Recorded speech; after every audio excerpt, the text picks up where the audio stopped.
Good morning from Fast Company. Here's our daily look into what's driving today's creative business leaders.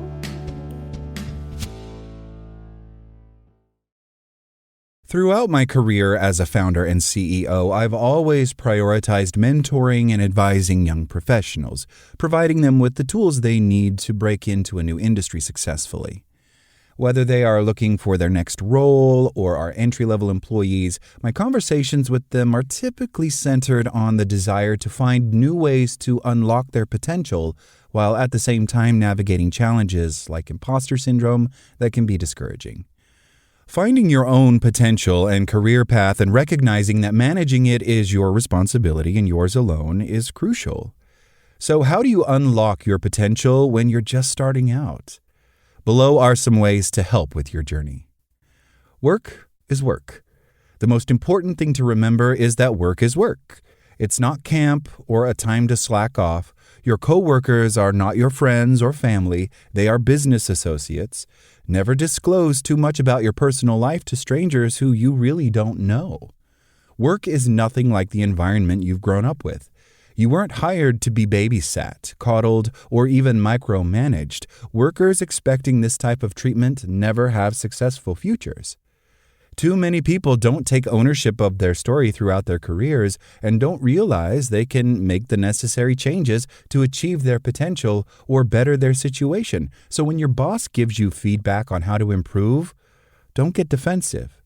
Feedback is an investment in your potential. It's not meant to hurt your feelings. They're giving it to you because they're your boss, and it's their job to tell you if you need to pivot or adjust. Stop assuming the worst about everyone and their intentions at work. The woe is me attitude is not going to work here. Take a deep breath, hold your head high, and know this is all about growing you into the next part of your career. Trust me. If you do things well, they will also commend you. You need to dress like you're going to work, not the club, not brunch with your friends, not the gym. You should always dress for the job you want, not the job you have. People often forget that we are judged by our exterior as much as our interior. You represent the company, your boss, and your role. When you dress for the job you want, you will be seen as a leader, someone to be counted on to represent the business. And when an unexpected client shows up, you will be asked to join the meeting. Show up for yourself. You need to show up every day when you're at work, and I don't just mean literally. You need to give 110% and not waste time and energy on nonsense. For example, if you are new in your career and assigned a task with a specific deadline, you should never be late turning it in. Deadlines are in place for many reasons, and the first rule of thumb, especially during an internship, is not to miss them. Your manager is counting on you to deliver work promptly, and it's also a test to see how reliable you really are.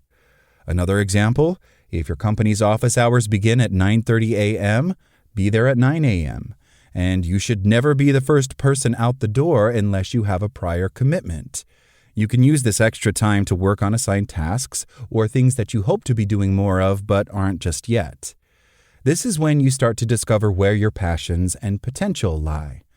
Show that you are eager and ambitious to prove yourself to your colleagues, who are ultimately responsible for giving you more advanced titles, more responsibility, and more money. Besides just showing up, you have to be dependable and indispensable. This is how you get people on your side. I know there is a small group of people I can call within my organization and say, I need this, and know it will get done at a level that I would expect or the way I would do it myself. Those are the people who are dependable and indispensable. Ask yourself every single day, how do I show up? How do I present myself best? And how do I help out and become indispensable? This will help you get in the mindset of taking control and responsibility. Always be thinking ahead. Sure, your role right now is just this, but consider your boss's role and what you can do to alleviate their workload.